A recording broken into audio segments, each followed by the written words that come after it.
Hello everyone, today we are gonna talk about the movie, The Tomorrow War, which is one of the best sci-fi movies I have watched recently. The movie begins with the main protagonist Chris Pratt aka Dan Forrester falling in a swimming pool on the top of a high-rise in the future in 2050. Dan is a biology teacher looking for a job in a private school but gets rejected.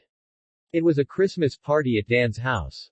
While Dan was watching a football match with his daughter, Murray Forrester, the live TV shows a female soldier coming from the future and asking people to help them win a war against some alien species in the future.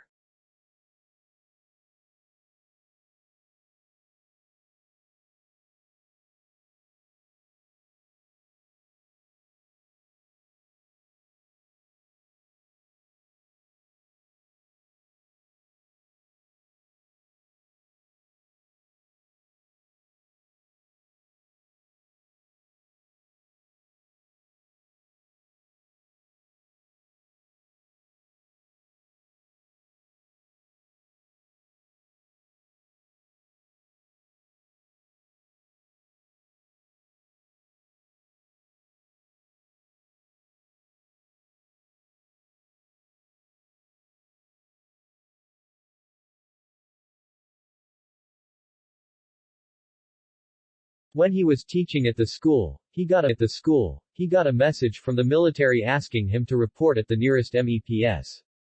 Dan goes to the military office where the soldiers attach a device on his left hand and explains to him that he will be sent to the future to serve as a soldier to help in the future war against the alien species and would be in the future for 168 hours.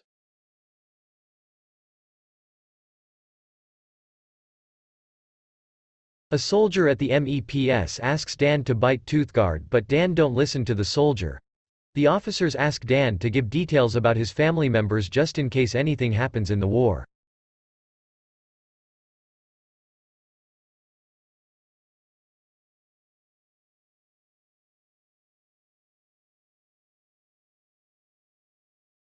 Dan goes home and explains about the device to his wife and she insists on sending Dan to the war, asking him to get the device removed by his father. Dan goes to his father and returns to his home without getting his device removed because his relationship with his dad is not so good. Dan convinces his wife and goes to the military office to serve in the war. At the military base, a government official gives instructions about the war to many people who were gathered there along with Dan. Dan meets Charles, an R&D specialist at a geothermal company.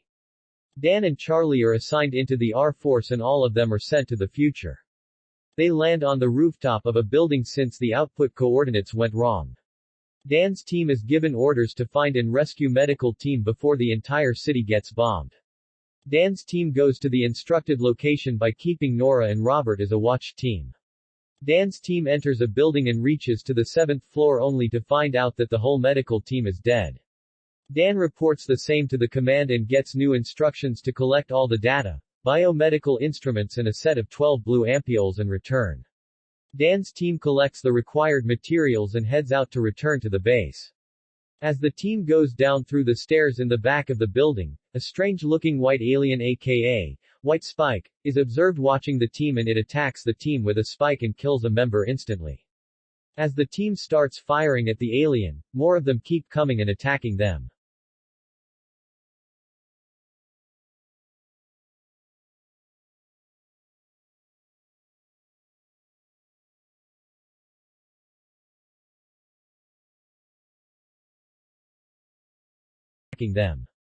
They somehow manage to get out of the building before Dan kills a White Spike with the help of another team member Dorian, a soldier who was sent to the future 3 times earlier. The team gets onto the street and finds a lot of White Spikes coming at them to attack. They keep fighting and firing at the White Spikes and move on.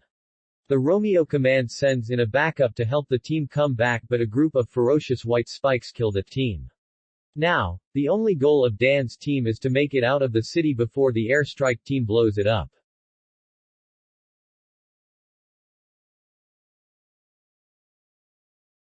While they were running from the White Spikes, one of the team members, Robert, falls down and injures his leg. As the team goes down to help Robert, more White Spikes come in and kill some members of the team badly hurting Nora. Nora and Robert stays back to buy the team some time to escape as the city is getting bombed. The strike team drops the explosives and Dan's team makes it out. In the next scene, Dan wakes up from a bed in a medical camp at an army base where he finds Charlie and Dorian and asks Dorian, what happened to the other team members. Dan gets a call from the Romeo Command, Colonel Forrester. And he is surprised to know that the Colonel aka Romeo Command is none other than his daughter, Murray Forrester. Murray explains Dan about how he has left her and her mother. Murray explains about her operation to catch a female white spikes, which somehow managed to debilitate the poison given by her team and managed to live, whereas all the male white spikes injected with the poison died. Murray takes Dan to help her in the operation and the team captures the female white spikes, but the female white spikes call the male ones to help and all the nearby males come swarm in.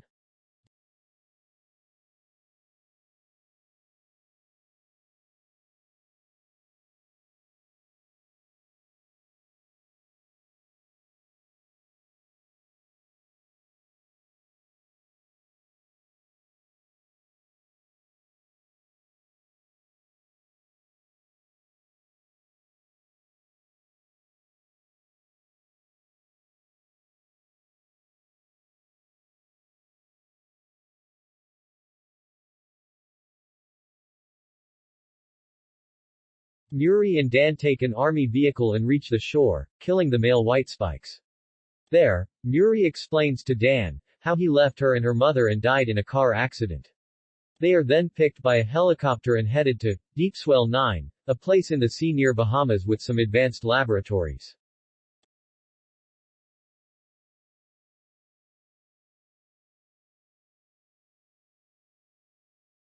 Murray examines the female white spikes by giving 180 milligrams of hydromorphine per every hour to the white spikes.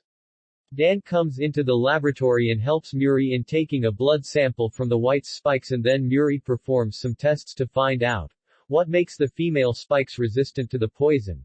Murray's master plan is to find the chemical that is debilitating the poison in the female white spikes and then use an enzyme inhibitor to counter that debilitating enzyme, so that the poison kills the white spikes. She tries different combinations of chemicals and fails to find the poison.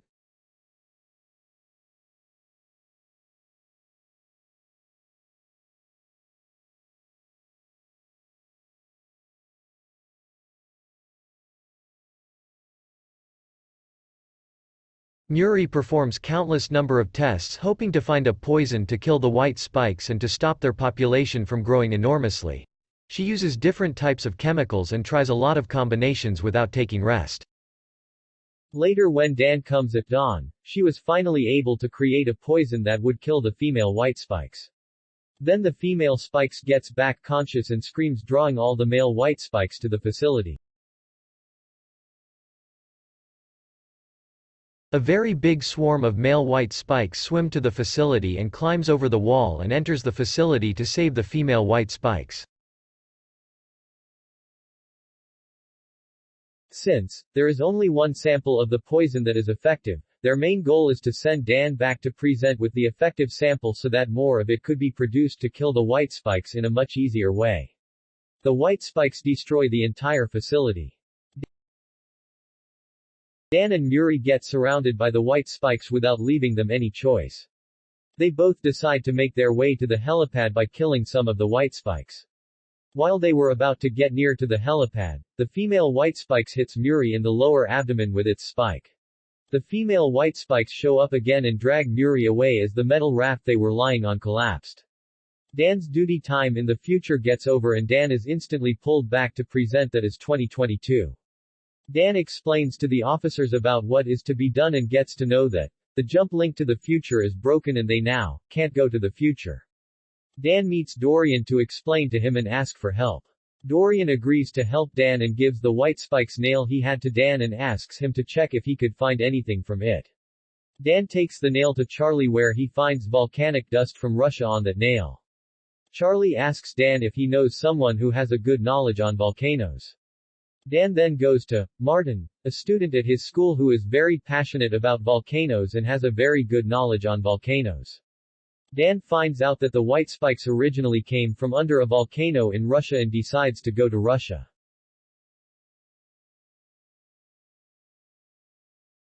They go to the government official and explain to him about the scenario and their need to go to Russia, but he doesn't agree as it may lead to some inter-country disturbances. Dan goes to his father to ask for help. Dan's father, James Forrester, has a plane and they all fly to Russia with the poison they produce to kill the white spikes.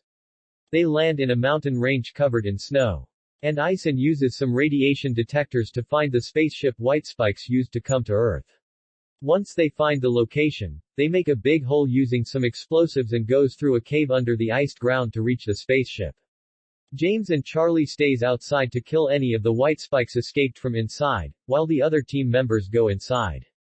They are surprised to know that white spikes did not come to Earth on their own, but are brought as a cargo by some intelligent alien species for invasion. The team finds some white spikes in a sack-like structure. They take out the poison from their bags and inject it directly into the white spikes, which kills them by decomposing their body.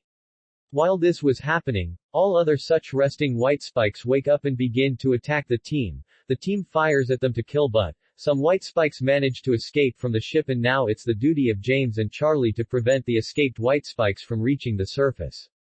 As the team faced the swarm of white spikes in the ship, Dorian realized that it is impossible to stop the white spikes without blowing the entire spaceship. Dorian tells Dan to get out of the spaceship and blasts the ship with the detonator.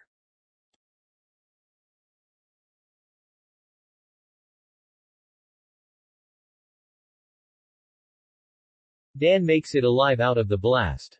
When Dan comes out, James tells him that one of the white spikes escaped from them and reached the surface.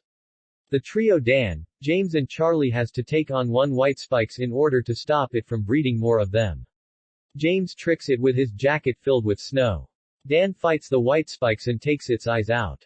Dan then injects the poison into one of its legs, but the white spikes is intelligent enough that it cuts its leg, preventing the poison from completely killing it. At last, as James was about to sacrifice himself to throw the white spikes off the cliff, Dan jumps on it and throws it off the cliff, killing the white spikes. Thus Dan saves the entire planet from the invasion of alien species with the help of his daughter Muri from the future. I personally like the movie very much. I like the way the plot is made up intelligently with time travel and alien invasion with a little spice of biology involved. I feel that the movie has some connection with the Independence Day series, as Charlie mentions Will Smith in the movie. If you like the recap, please make sure to leave a like on the video and also subscribe to the channel for more movie recaps. Share what you feel about the movie in the comments. Let's meet again with another movie recap. Thanks for watching.